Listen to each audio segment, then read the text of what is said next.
Let me bring in my colleague Nikhil for more. Nikhil, there were some concerns about Shubman Gill's away form, but when Ajit Agarkar says that Shubman Gill is being looked at for not one, not two, but far more than a couple of tours, that tells you a story or two, doesn't it? That's right, Harshit. In fact, he was asked that question about how did he zero in on Shubman Gill. He spoke about the other contenders as well. He spoke about someone like KL Rahul because he was also one of those contenders. He said, listen, we did think about him. Remember, he had been captain earlier as well, but clearly indicating that overall they probably weren't that impressed with his captaincy that he got for a very brief period of time. And that's why they thought that it's best to look forward and look at a youngster. He was also asked about Jasprit Bumrah being that captain. And he said, listen, if he's not going to be fit, and he clarified that for all the 5 test matches, Jasprit Bumrah is not going to be there. So when you have to manage somebody's workload, then it is best that you go in with a captain who's available to lead the team for all test matches. And then when questions were asked about Shubman Gill's form in England, he said that, listen, he's only played 1 test match, though technically Shubman has played 3 if you count the 2 WTC final. But he spoke about only 1 test match versus England. And he said, anyway, England is a tough place to tour.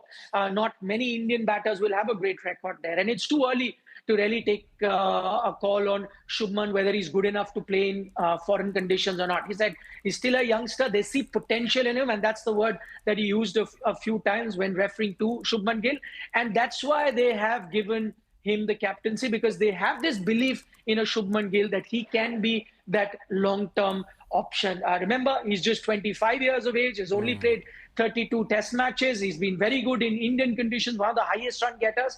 And probably with time, they feel that he has the game in him. And when he spoke about a few other players as well, he said it's not just always the record. They also see the potential of a player. When he spoke about someone like a Sai Sudarshan and many other players, about how much do they see the selectors in terms of their performance going forward. So they see a lot of potential, and they thought, after looking at all the possible options and debating over it, Shubman Gill was the consensus candidate. Now, Nikhil, besides Shubman Gill's name, the one name that stood out in that press conference and was repeated again and again was that of Jasprit Bumrah. And the one thing that Ajit Agarkar said was he'll perhaps be needed more as a bowler, and you didn't want to burden him with added responsibility of leadership given his workload as a bowler. Perhaps the right call given his body, which has a tendency of giving up in long test series. 100% the right call, because the selectors clearly mentioned he's not available for the 5 test matches. So that has been established in consultation with the bowler as well as the medical team that the BCCI has at the Excellence Center. So based on that, they knew he's not going to be available for 5 test matches. In fact, Ajit Agarkar went on to say that it'll be either 3 or 4. They can't tell you with the 100% guarantee whether it'll be 3 or 4, but that's the sort of workload that they're looking at. They'll take a call on that when he's on tour. And listen, there is a precedent to that. Why is it that they've decided to give captaincy to someone who's available for all 5 test matches, even though Jasprit Bumrah has done a good job as captain in the limited opportunities that he's got, and is, of course, a sure shot starter for India in any format? Because we saw that in Australia. There was a change in captaincy in Australia. You had Rohit Sharma miss out the first test match because of personal reasons. Jasprit Bumrah was captain, and then Jasprit Bumrah was captain for the last test match when Rohit Sharma decided to drop himself. And they did see that it wasn't the smoothest of transitions happening in the middle of the tour when you're going to be changing captain, because the thought process changes, the tactics change, the 11 that you want to play change, because each captain looks at it differently.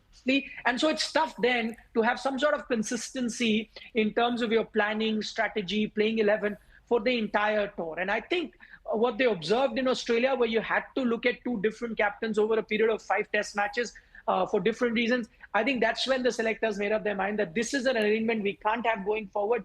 This time the reasons may be different, but it would still have been an arrangement where Bumrah would have been captain for a few test match, and somebody else would have had to step into his shoes for the remaining test match. And so this is one thing that didn't really work out for the Indian team in Australia. So they decided it's best not to do it. And also remember, it's the start of the new WTC cycle. That's another thing that Ajit Agarkar mentioned when it came to selection, not just captaincy, but selection as well.